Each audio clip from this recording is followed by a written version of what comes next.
Hold on.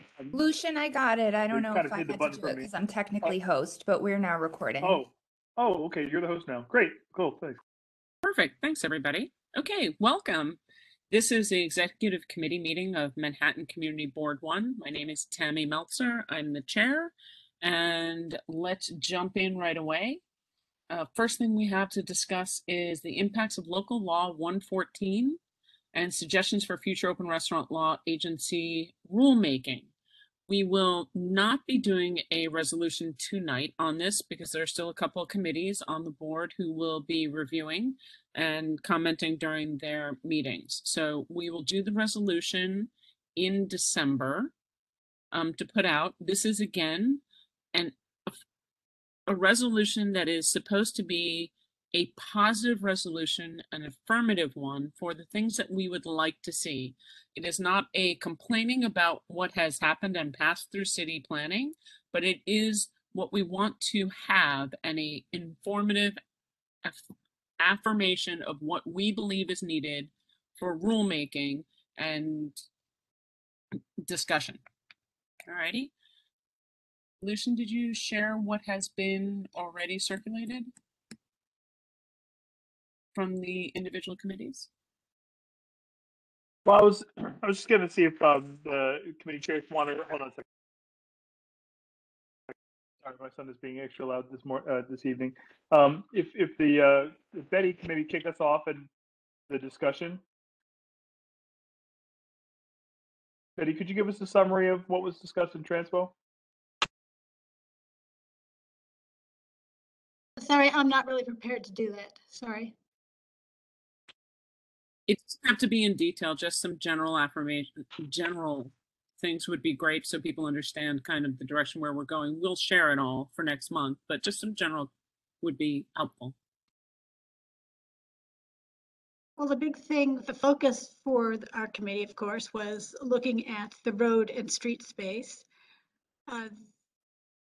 There was a lot of concern about tying the amount of space given, especially if someone had a corner lot. Could they have the street as well as a sidewalk to kind of pin you in? So there was putting some limits on things to make it more sensical, also to not be too supportive of ghost kitchens, so that it was nothing more than a storefront with a bunch of outdoor seating with the concerns. So putting things around, tying it maybe to indoor occupancy. How much space was allowed outside, no matter what else they would otherwise qualify for. First, so that pedestrians got at least 70% of the sidewalk or 8 feet, whichever was the larger of the amounts, because on our narrow sidewalks. It had to do with, I'm so not prepared to do this. It's okay. You can. You're this giving the space be low. The space be level. For pedestrians, be level, be clear, unobstructed. Those sorts of things, because a lot of the rules, if you look at them the way they've been standing and continue to stand, they're really quite obstructed in the pedestrian space. So limiting the amount of space and defining the space given to the restaurants so that people can better complain if there's an infringement that they feel is unfair, because right now that's not really known. Restaurants kind of do what they want. Perfect. So it's more concerned about. All righty. Well, I think exactly this is kind of the discussion that we've had. I know that Alice, we postponed environmentals, right, for next month? Yeah, I think there's plenty to be said on this, but yeah, I can postpone until next month. Right. Paul, did you discuss it in general in your committee? We had a brief discussion on it, yes. I could just share with you a few of the issues that were raised. There was a suggestion that cultural groups be allowed to also utilize the sidewalks for exhibits and for other uses related to their operations, and to bring attention to what they are working on. a few people were concerned that because some restaurants have a corner location or are larger in front, they have an unfair advantage to having a much larger space for their operations. And there were some people that also suggested, this was free space. Why are we giving it away? Should these places be needing to reimburse the city in some way? There were concerns raised about rats. And I guess those were the highlights that I took note of from our discussion. Perfect. So let's see who else is over here. Jason, did you guys take up in landmarks, or will you be taking it up on Monday? Talked about it briefly, and how do these sheds block our amazing landmark buildings, and what they do to make it look unlandmarky. We didn't have a long conversation about it. I don't think there's any plans for anyone to address, the idea of these things popping up in front of individual landmarks and being 15 feet tall and blocking beautiful doorways. But it's certainly something that should be considered. And that was about it. Perfect. So the goal, let's see who's next. And Tammy, I think because we're going to bring this up again next month, there's time for landmarks to do it in December. Perfect.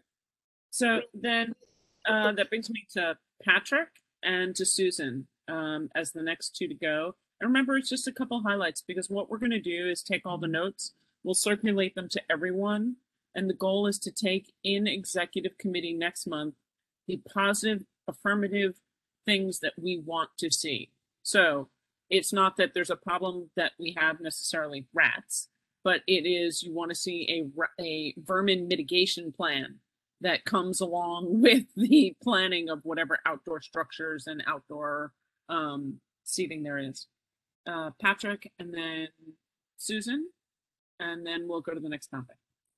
Okay, so we had a long discussion about it. I'll just give you the highlights. The general notion was, where do we go from here from a zoning perspective? And one member of the public actually said, maybe we need to drill down on this from a zoning and permitting perspective, such that the text amendment can be amended or revoked in the future, and that it do so in a way where it's broken down by individual areas or districts, neighborhood, or even blocks. Just a couple of quick sort of specifics. We talked a lot about enforcement in abandoned sheds and what to do there. There was some notion that the DOB should be reviewing the applications in addition to DOT, given their expertise, because many of these things are looking more and more like, full built structures.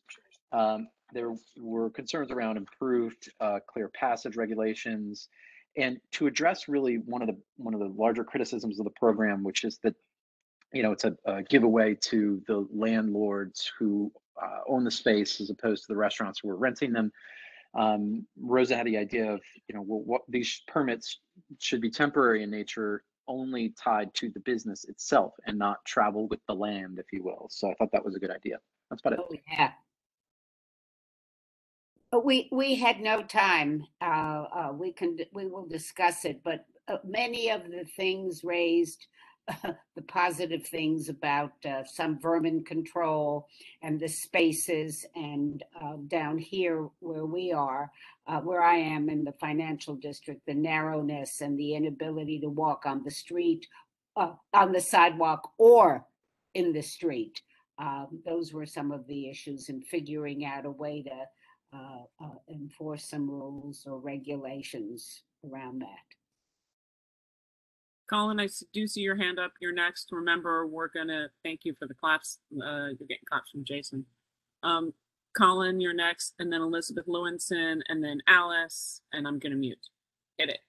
Yeah, again, you and I have talked about this offline, but I'm sorry I've been so absent. That being said, I really would love to reactivate my dormant small business group or committee, whatever you want to call it, subcommittee, because I do think they should have a voice on this. I'm not sure I'm necessarily going to come down on other sides of what people have already said, but I think, for at least from a perception standpoint, small business should be heard out on this.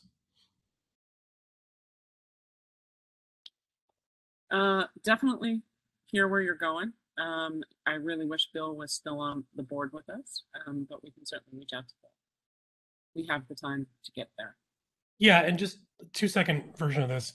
There's certainly other things we can address while addressing what has gotten to be a little out of control with street side and sidewalk dining. And that kind of reaches into some of the other things that we passed last summer in terms of making it easier for businesses to operate. If they can't have outdoor dining, certainly we can address other things. So I don't see how that's necessarily separate from this discussion. I think the two can be combined. We just need positive affirmations for what we want to say. Yep. Remember, that's the goal. Elizabeth, you're next, and then Alice. Yeah. So I was in Paul's committee last night where we discussed this, and I guess there was some confusion. I mean, maybe I'm just late to the game, and maybe I'm just kind of confused and don't know what's going on. But what is the situation here? Is this permanent, indefinitely, forever and ever? Like, how is that a wise? I mean, so there's something that was done during the pandemic to help small businesses, particularly restaurants, right? Which was needed and necessary. And now it's become entirely, I mean, I don't completely understand the wisdom behind this or the justification behind this.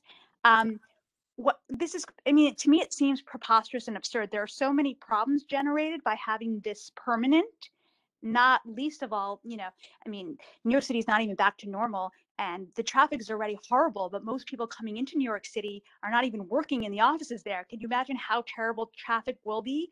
I mean, there are quality of life issues. There's equity issues with this unfair situation with some restaurants not being able to have space because they have city bikes in front of them. I mean, the whole thing is so insane. How did it become something that was an emergency measure during the pandemic to help small businesses, which I'm completely for and I'm completely supportive of? And then how did this become something permanent? I just don't get where the rationale is and how this happened. Like, I mean, Elizabeth, if you look at all the resolutions we've had, if you look at the our local assembly people did not support this. There's where did it come from though? Like who is pushing for this? How did it get to be something permanent? What is the justification? Let's take that offline. Let's take it offline.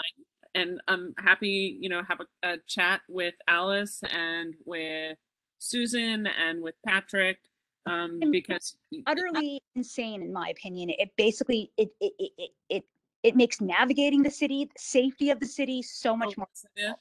That's why we need to do we've already done the negative one saying we didn't support it. Okay. It's past city planning.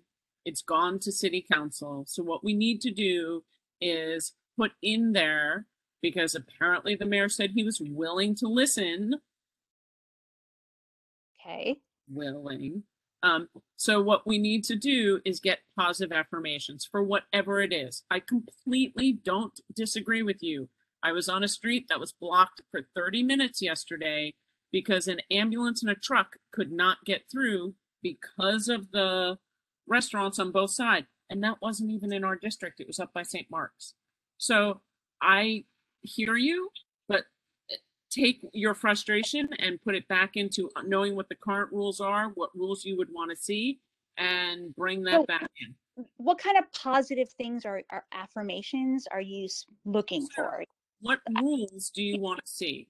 What guide rails do you want to see? For example, what Betty mentioned was a clear guide rail. That clear space should not include depressions, signs, bike racks, or anything else. If you're talking 8-foot clear space or 70%, whichever one is greater, it should be 100% clear and flat. It shouldn't be on a tilt, on a hill, on a this, to allow for accessibility. That is a positive affirmation of something that we're asking in a rule to clarify. Can I just jump in? That particular rule is in the guidelines. So I think one of the things I think would be helpful is Alice, definition of clear space. allows signs and cobbles. So it's not necessarily clear if you've got parking signs and bus signs and other impediments in the space that's considered clear. You know what I mean? So we have to redefine that language that's in there that they are claiming is fine, but there are intrinsic problems with the language as it is now. So this is our opportunity to clear that up as well. So keep going, Alan. Sorry about that. No, I was just, I sent around I hope to all the chairs, just the, the presentation that we were given as a PowerPoint, just as a refresher. But I do think that it will only be helpful if we really know what the regulations state and then work from those regulations as they've been put forth to us in the text amendment. So it's a little bit laborious, but to read the text amendment and see specifically what things we could change, like Betty's point is well taken. I mean, in terms of what, how big should the street be?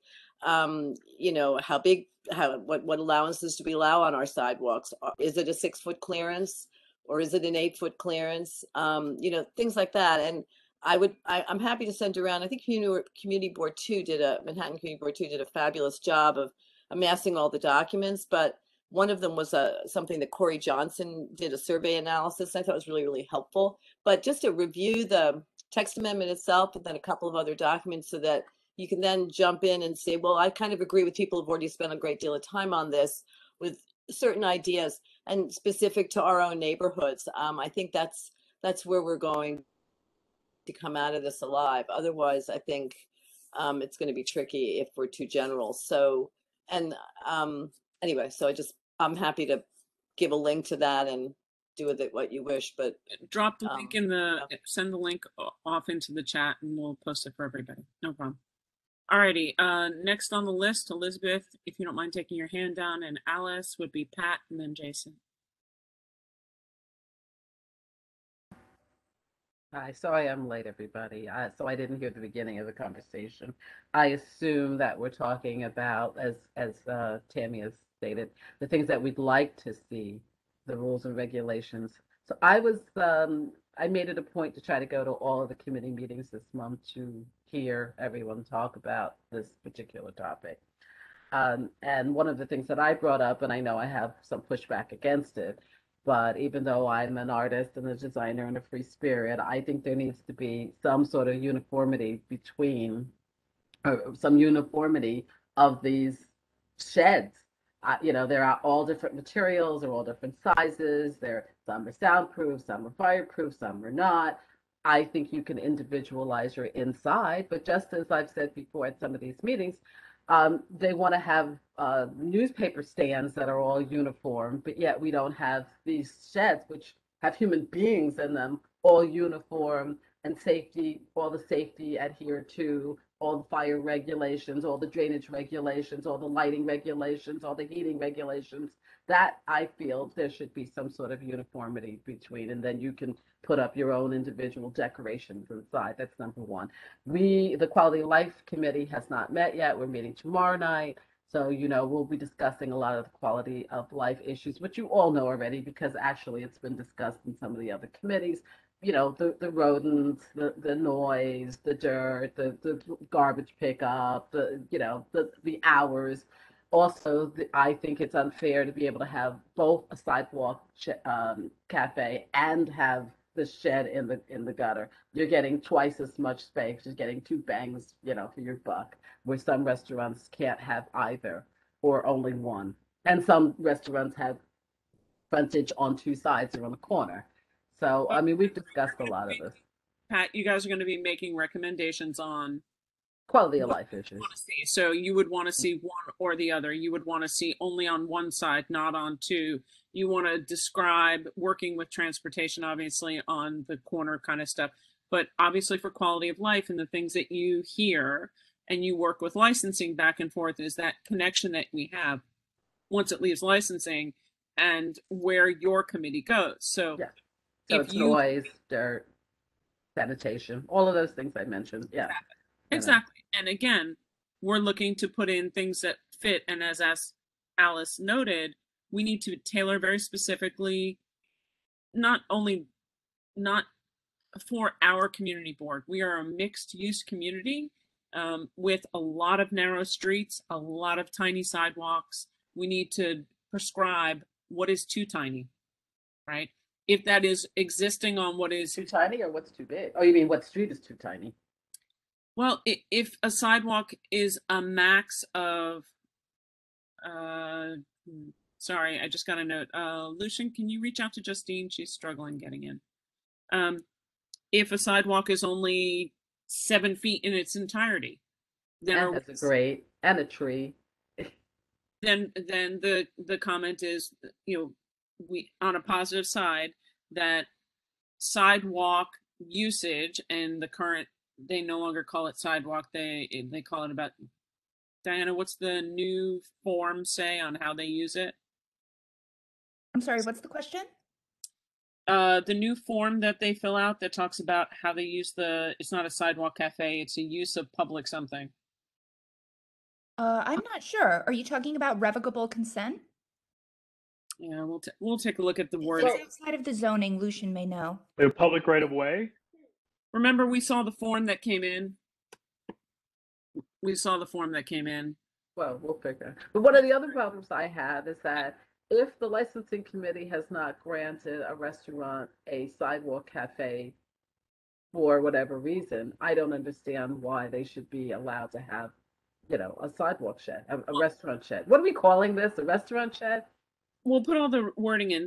Then when licensing meets, licensing needs to also address and say, we believe if they have been declined a sidewalk cafe, they are not automatically eligible to be granted. And we need to prescribe the process that needs to be for that. Yeah, I mean, it should be the same. They should have to go through the same process that they go through for a sidewalk cafe. Okay. All right. So Jason, your hand is up. Alice, I don't know if your hand is up again, but remember, we want everybody to read the text amendment. It's been shared in the chat. It got emailed to everybody as well. So try and make positive notes, and then we will take all the notes and put them together for an executive committee resolution next month. But again, read the notes when they come, and read the circulation that Alex sent around. Okay, Jason, you're up. I just wanted to answer Elizabeth's question, which is where did this originate? And it's really clear. It originated through the revolving staff door known as city planning, because this, they had to make an erasing of zoning and also an offloading of any sort of,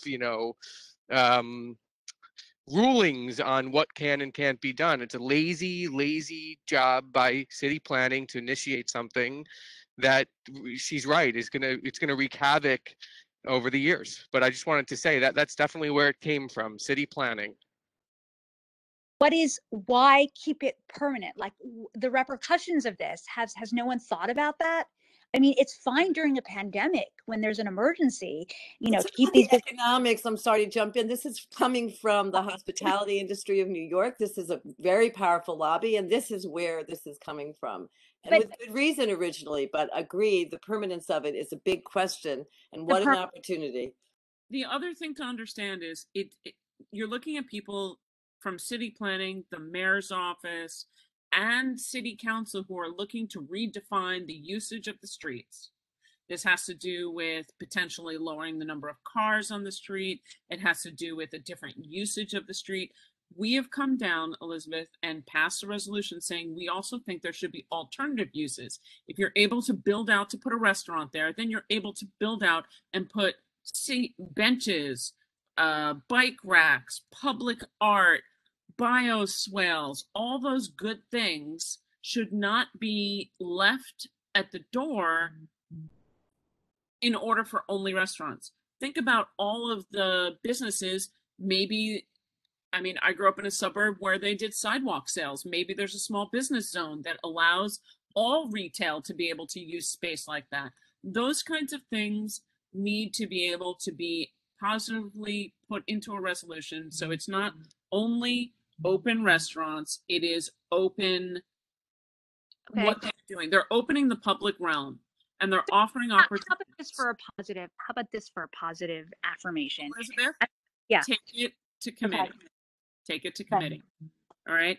Keep in mind that it was a great thing to help save jobs during the pandemic. It's a great thing coming out of the pandemic.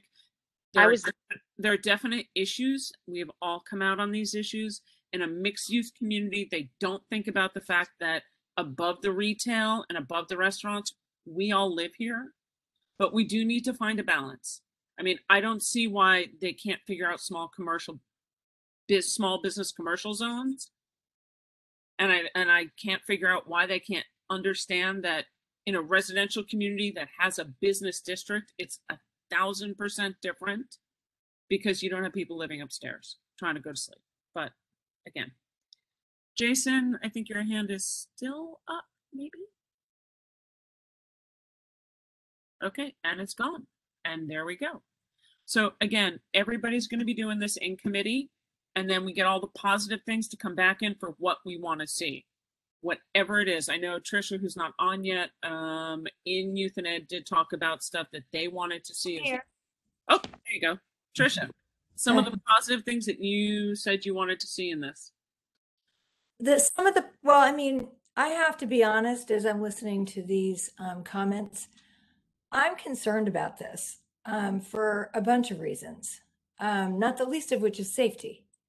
But when it comes to children and a curb, you know, those two things don't really mix that well. But there were some ideas put out. Am I weighing in just on that or on these things in general? So what you're going to do is the same thing that every committee is doing. Every committee is discussing it. Every committee is coming up with positive things that they want to see. It's not about this is unsafe, this is bad, this is this. This is about what we want to see on a positive way. So if we believe that, for example, children's safety is an issue because there's not enough clear-cut space on the corners, then that is what we need to say, is that in order to safeguard children, we believe that there should be nothing within X number of feet of the corner. And that's a conversation that you and Betty can have really clearly. Again, the build out, as we've seen in Lower Manhattan, there are many different cafes that have built out that are full-on structures, that are on platforms, that are on many different things, which makes me say, well, great. How about having public art that way? How about instead of voting on a bench that's put on the sidewalk in the right of way, if they feel that we need benches, build out a temporary bench area.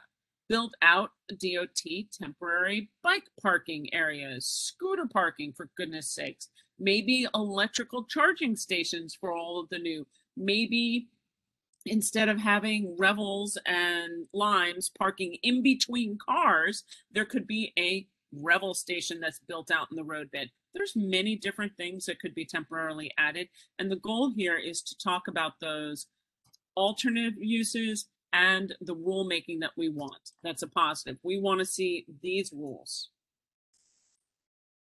So there's that.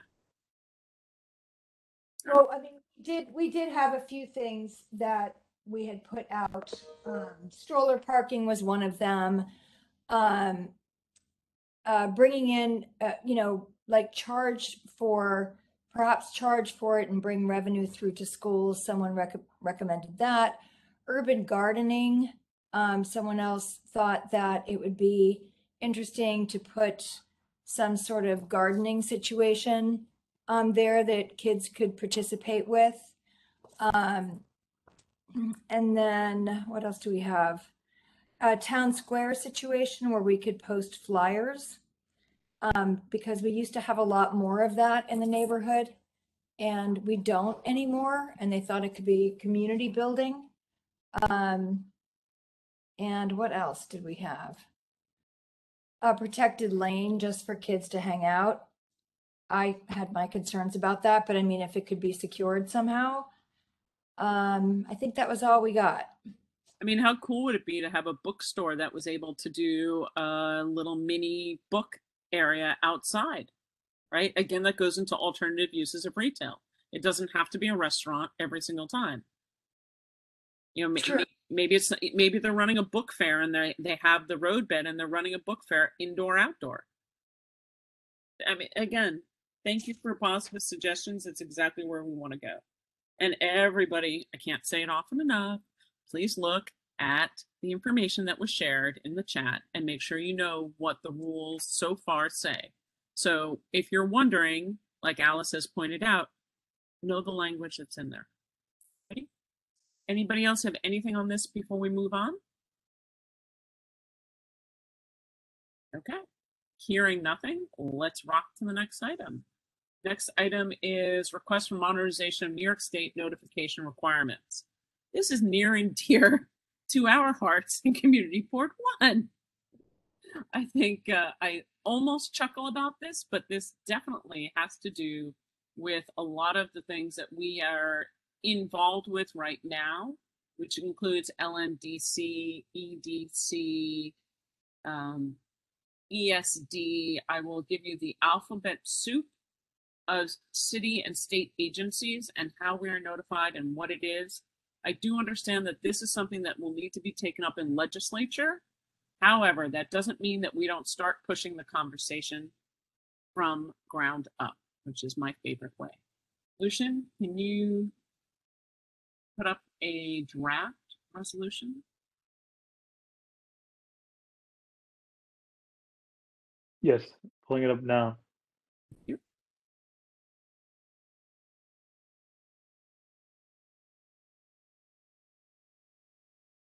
All righty.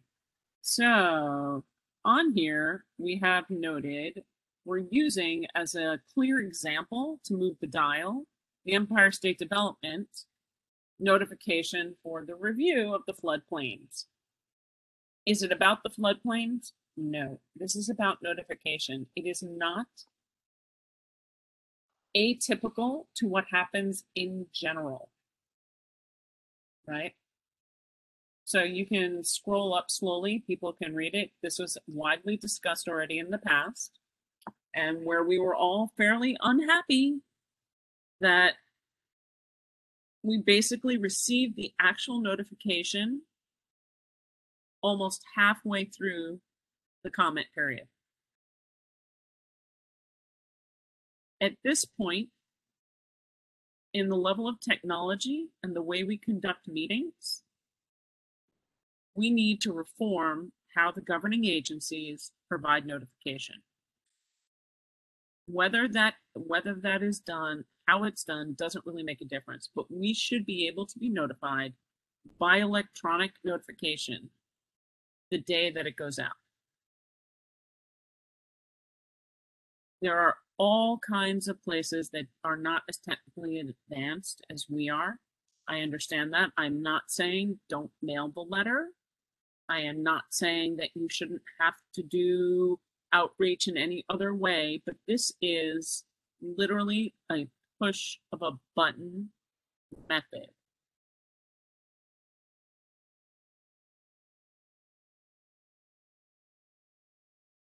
And then obviously to protect ourselves on a community board level, and the things that we have seen that have been done on the last day of a business cycle, whether that is in the education system or the community board method, consideration should be given for the organizations that they're dealing with.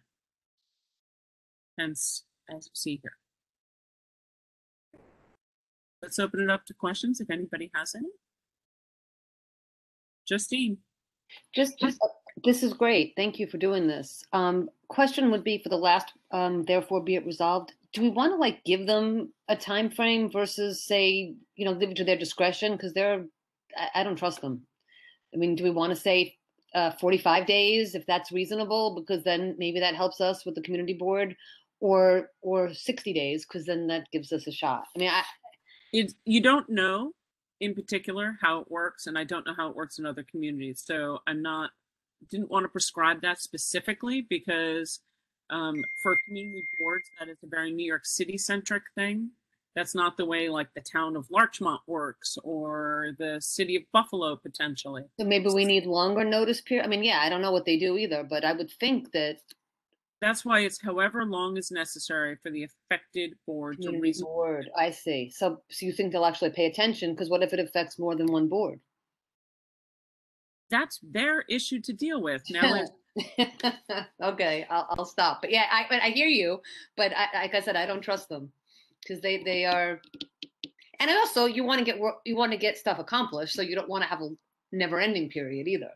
So I appreciate the need for clarity. It's to reasonably conduct a 1 monthly cycle.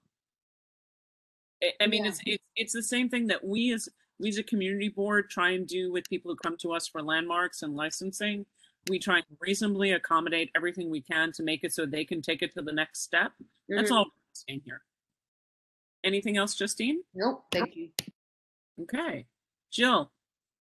I just wanted to say that it was extremely important and greatly appreciated that last further in terms of giving us enough time. I don't know if you want to say 1 full monthly cycle, because it's not necessarily a 30-day period. You need to have a period in which all the committees will meet, and then followed by the executive board. I mean, rather the full board meeting. But remember, it's not, the timing can be varied, right? You could announce something on the 15th of the month. And if that committee is meeting on the 20th and the full board is after that, that could be necessarily enough time. But what we don't want is for it to be announced on the day after a full board meeting, or, oh, I don't know, let's say 2 days after a CAC meeting, and not have the time to opine on it in the business session of how we conduct our operations before the timer runs out. Okay, fair enough. And I strongly agree with that last further resolve. I think it's essential. Thank you. My pleasure. One thing that I want to just say is, we work on a calendar month basis, but there are many boards that do not work on a calendar month, that they'll have their full board in the following month of that they've had committee meetings. So wanted to make sure it was not so specific to accommodate those other schedules. That makes excellent sense. Thank you. It's really interesting because when you go to borough board, it's always the same week of the month. And there are 12 of us in Manhattan. Some have already met, or like when I can only tell the committees that have met prior to full board and where we're going and things from last month, because we have not met and voted as a full board before I go to borough board. It's always right before. So thank you, Lucian. Jill, I'll assume your hand will go down. Pat, you're next. And anybody else, please stick a hand up. And if you are in I just wanted to make a friendly suggestion that we put something in there that refers to holidays. So it's not just the full cycle of the month. It's also if there are holidays involved, you have to adjust for that. I think that's remember, this is a work in progress, and I think that's a great add. So yes, Lucian, let's add in that holidays should be taken into consideration. Anybody in the public? I don't see any hands up. I'm hoping people in the public area know how to raise their hand.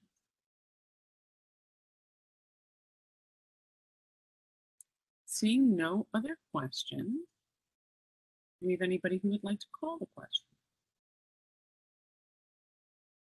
I'll call the question. I'll second it. Awesome. Let's take a vote, peeps. That's how we roll. So we're going to do this as affirmation because it's not full board.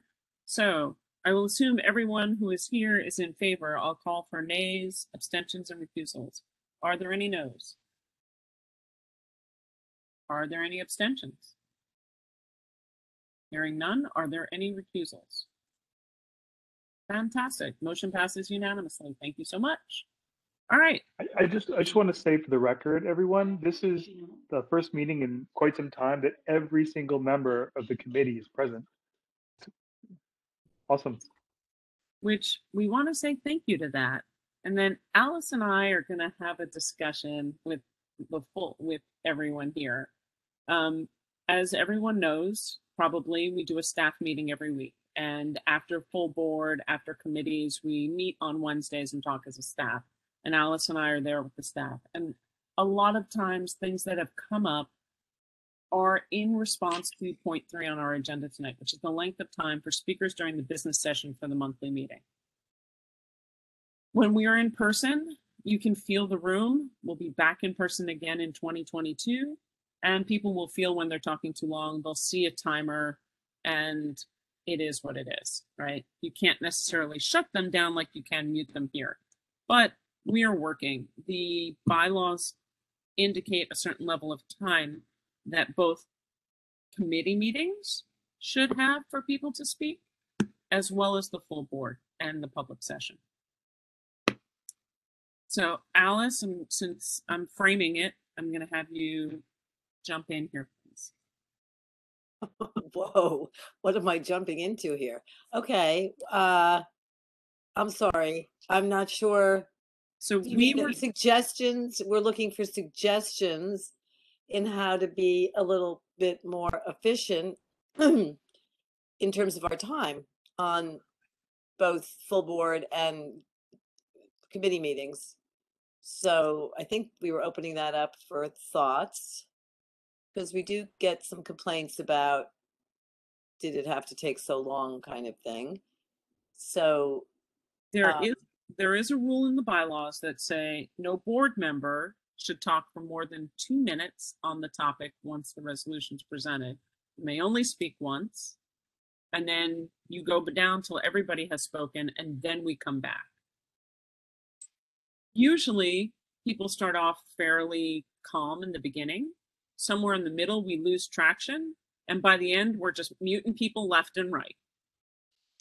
I mean, I thought the way Roger Byron used to conduct his landmarks meetings was really effective, where he would hear from each person once on the topic. And there was sort of an understanding you wouldn't go beyond 2 minutes, you wouldn't wax on forever. And, he might say something if you did. And I just remember when I first went to the board, I thought that was a really great system, which I'm not sure I apply always perfectly in my own committee, but I think that's something we should aim for. And so that was something that crossed my mind, that, what Tammy's saying. I didn't actually realize it was a bylaw. How convenient. So anyway. All right. So let's, I want to hear what people think and have to say. So we're going to go Pat, Justine, Patrick, and I'm not timing you, but let's speak in second. And then Susan. Well, the first thing is, I think it's unfair if we have not attended a committee meeting and it's a real controversial topic. I think we should allow time to discuss it at full board meeting. I think that's important because we can't always make it to the individual committee meeting. So I think it's important that we discuss things that we need to discuss and take the time that we need to take. That said, I think you have to announce it at the beginning that each board member will get 2 minutes, that you will go through everyone until everyone has spoken. And then, depending on how long it's taken for everyone to speak, and maybe you should decide how long, are you willing to give it 30 minutes, how much time, that then you will circle back around, and if they have something new to add, they can speak for the second time. If they're just going to rehash the same thing they said earlier, then they can't speak. So let me ask you, devil's advocate. We put that rule in, and you say your opinion, Pat, in the very beginning. We go through. I come back to you because you put your hand back up. Am I yelled at? Because I have been yelled at by members of our board for muting you and telling you asked and answered, said and said. You don't need to repeat yourself. I don't care if I'm sorry. I don't care if they yell at you. I love you, but that's just too bad on their part. Because if you already have given it and you've given everybody the rules, they know what the rules are. If they're repeating the same thing again, asked and answered, mute them. That's how I feel. Mute them. Okay. Next. You said me, okay. So, I think I would agree with Pat. I think that setting expectations, especially for board members, should be easy because, we all have a say at committee. So as Pat said, if you don't show up at the committee or it's not your committee, but you've got something to add or you've got a question, then it makes sense for you to have your, opportunity to speak or be heard or ask questions. I think that it's funny because I was thinking less of the board members and more of the public. and going more to the actual individual meetings. And to me, I feel as if hearing from the public, whether it's in the committee meeting or in the public session, even though that tends to be what goes on and on and on sometimes, I think that's important because we're here to represent them, so we need to hear from them. And especially in the public, not everybody shows up for every time. So I have less sympathy for the board members who are being muted than I do for the public that get. I mean, I'm not being accusatory for the public at this second, but I'm just saying I feel as if the public remind them they don't get a call back a second time, whatever else. But even as I'm running my meetings, and I've had some whoppers, sorry to my committee, but I've had some whoppers. I do try to hear from everyone, and I'm glad to know that there's a bylaw that says about limiting to 2 minutes for the committee, because there are people who like to talk, and as much as everybody has something to say and everybody has something to add, sometimes it's just too late or takes too long. So yeah. On that note, let's go to Patrick, and then Susan, and then Colin. Wait, what do you mean on that note? So look, She hit her enforcement. 2 minutes. Yeah, okay. I thought you were directing for me. I'm kidding. Look, enforcement, yes, absolutely. What I had to say was just more or less an observation. I don't know if anything can be done about it, but I've noticed since the community board was reorganized from geographic committees to subject matter committees, we have a lot of subject matter experts. Everybody's very smart, a lot of stuff to add, no doubt. I worry sometimes in our agendas, this just goes across all the committees, that maybe we're biting off a little more than we can chew sometimes for this, volunteer board. I know we want to all work on every issue, but I just throw it out, sort of food for thought, especially for the committee chairs. If there's any opportunity to sort of narrow your agenda, move things around, I think that would really help us speed along the full board meeting. There are some committees, licensing, nothing you can do. You get what you get. Land use, sometimes, same thing. We get applications, we have to deal with them. I do my best in our committee meeting to try to speed things along, and it's a real tough balance, right? Because you want to hear from everybody and give them an opportunity to speak, but you got to move the damn thing along. But anyway, so my observation and sort of soft recommendation to folks is that if you can lighten your agendas a little bit, that might all help us out at the end of the month. On that note, I have, we have renewals and we have new licenses. So there was a thought that maybe we do the renewals on a second night, but I won't get everybody.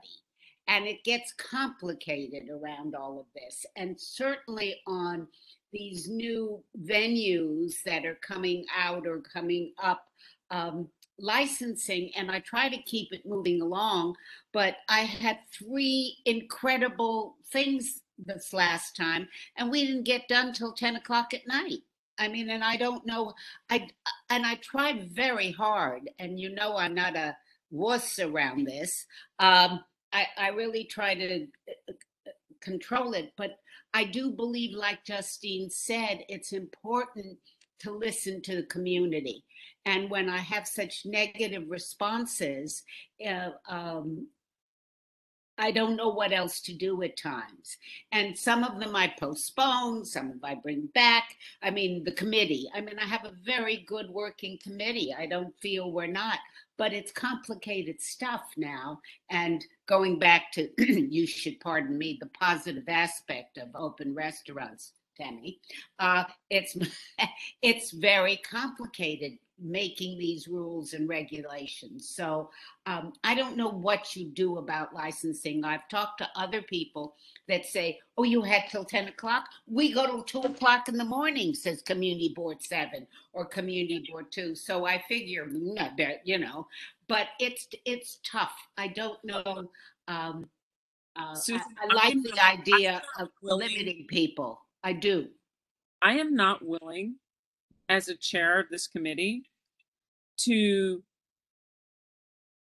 have a committee meeting go as a routine till midnight. I think that's unfair. I do too. I think you're asking a lot of people. You go to midnight once or twice or things. I mean, we've lived through a pandemic. We've had hell and back. And I think that we've all sought looking at that. But I think we could take a look at what we do about renewals. Renewals is unlike licensing in the fact that they already have parameters put on them. If it's not the 1 year renewal where they have to come back, you know, we should talk about it. I don't disagree with you, but we've had a couple of situations where the renewals are problematic. And then you have to bring them to the larger committee.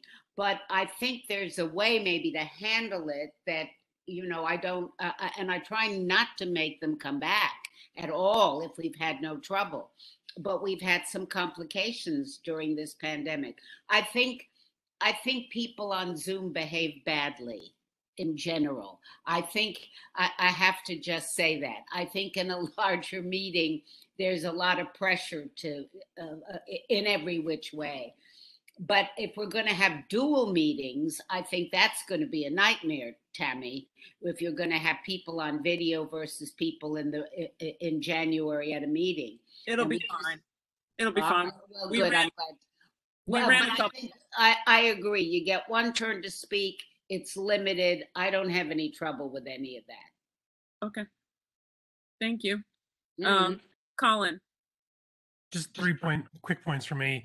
One, I know we're not the United States Congress, but we are a chartered constitutional obligation of the city of New York City. And I do wish people would take their responsibility of understanding what they're voting on a little more seriously.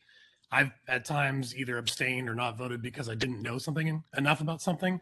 So I don't know how you enforce that, but people really need to understand the responsibility they have to the city and to their constituents to actually understand what they're voting on before it actually gets to the general meeting.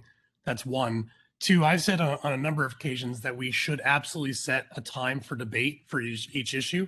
That is something that deliberative bodies do.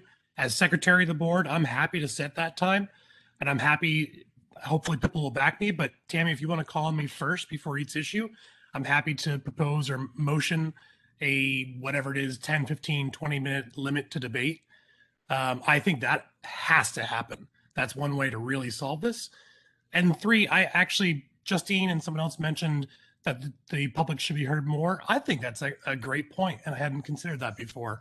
Who wants to hear us, and I'm certainly one of the most guilty parties, talking over and over about certain issues when we should be hearing about the people who are affected most?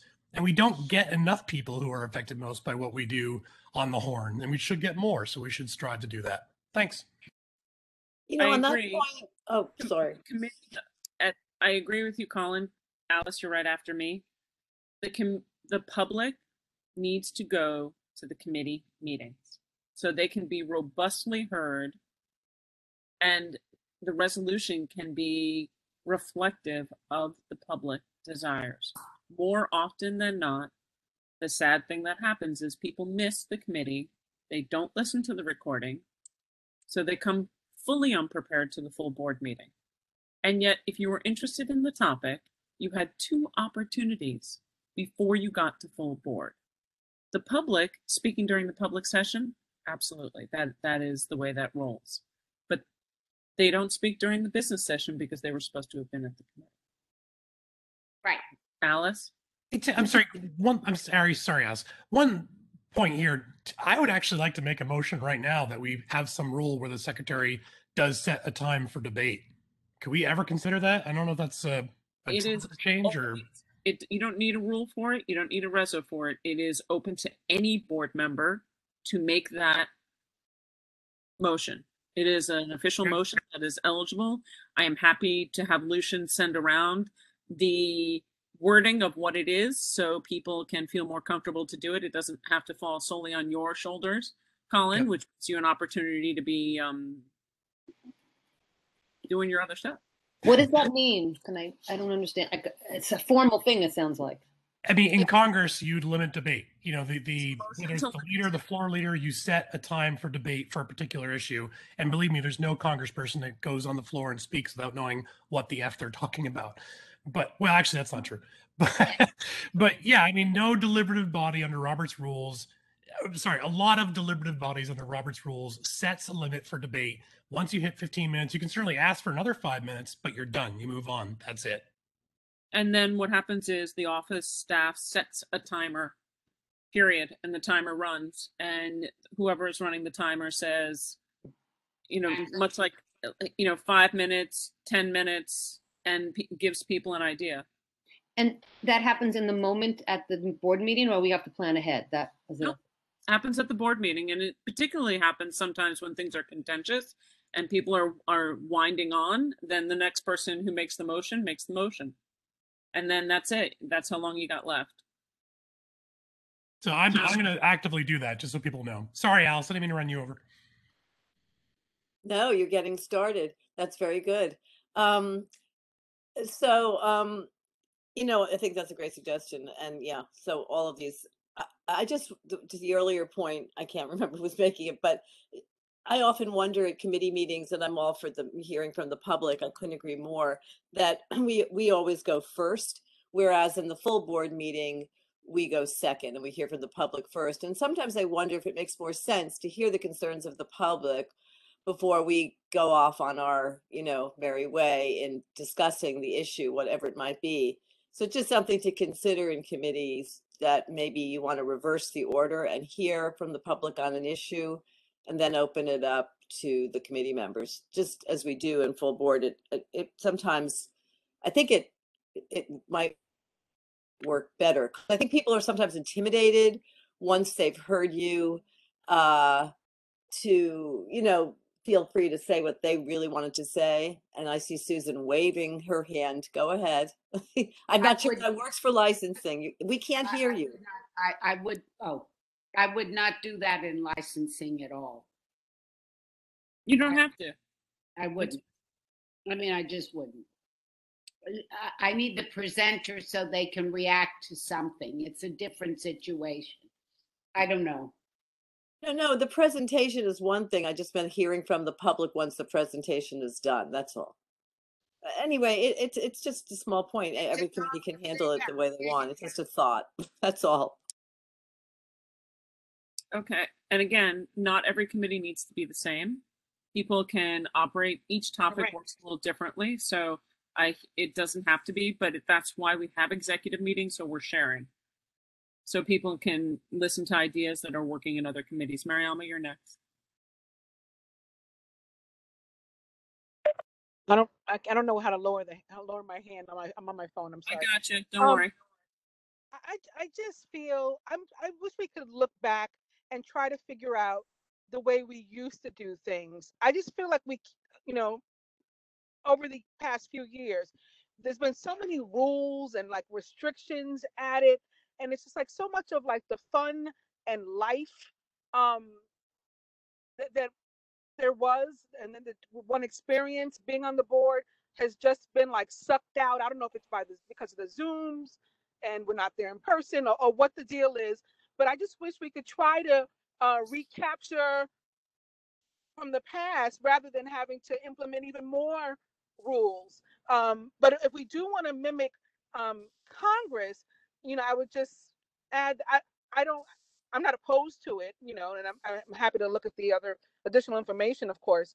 But I think that Congress also, they divide that time. They set aside a time, and then they divide that time by all the members so that they can speak if they wish, or they can yield their time to someone else, or they can, do it however they want. It's not like here's a set amount of time and only a few people are going to get to speak, if the buzzer goes off. And I don't know if we want to go that route either. That's just my thought in the moment. Thanks. You're welcome. I do hear what you're saying, and I think that's why we're having a discussion here, simply because I personally believe that Zoom has sucked the fun out of this. The joy actually of being in the room, arguing across the room with people, hearing them, and feeling the room and the presence that are there was actually a lot more fun. And unfortunately, what we've come to a lot of times at this point is people don't say necessarily things on the Zoom. People turn off their camera and are screaming at the computer, right? I mean, I might be at a meeting and not turn my camera on because I'm like furious and hollering. But that's the problem, is we're not actually feeling and seeing that anymore. And because we don't, I think it takes a lot longer to get where we're going. And that's my opinion on that. I see Justine's hand back up, Pat's hand back up. We don't have to solve this tonight. It's just I wanted to have the conversation. And keep in mind, we have a deadline on Zoom. The public will still be able to be on Zoom, but we will need to be in person mid-January. So 2 months. And then all of us who are a voter have to be in the room. Okay, Justine, if your hand is back up, please go ahead. And then Pat. Justine, you're muted. Thank you. Sorry, it's interesting. Thank you. What Mariam was saying kind of was going to where I was going with what Colin was saying. I like the idea of having like what they do in Congress where there's a set time for debate. I think maybe if we know something is contentious, we could maybe just sort of set it beforehand. And you know, one thing that I try to do with my meetings, and I don't always succeed, and some days are better than others or whatever, but I try to, like, in my mind have time frames. And if you know it's going to be a contentious thing, say, okay, guys, we're going to talk about this and we're going to allocate no more than 20 minutes or a half hour to this, and then move on. And this way we're planning it ahead of time so people know. And if even if I've got a lot to say, like I'm talking now, I know I'm going to shut up because I've got to give Pat a chance to talk before the time runs out. Appreciate that. Pat, you're up. And that was kind of the same thing I was going to say, that, and Mariama brought it up. I had said, let's set a time, but I think Mariama's right that we should set a time for the entire discussion, and then you can yield your time. And if it's contentious, yes, then we set half an hour. And if it isn't contentious, we set 15 minutes or whatever we decide. The other thing, though, about Zoom is that just remember that Zoom has allowed us to attend meetings that we would not otherwise be able to attend. So there are some good things about Zoom. The other thing is I wish people would turn their cameras on because I do miss seeing everybody's faces. So I can understand if you turn it off for a second because you need to do something, but I wish you would all turn your cameras on because I like seeing you. So.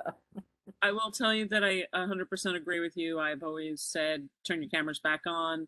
I think the first time I met Rosa Chang in person, I had no idea, right? And then the next time I told her that. And I was like, wow, I actually might recognize you somewhere. So there is an immense benefit to being able to see each other. And I was incredibly surprised when I saw a whole group of community board members who looked significantly taller in person than they do in the box. All right.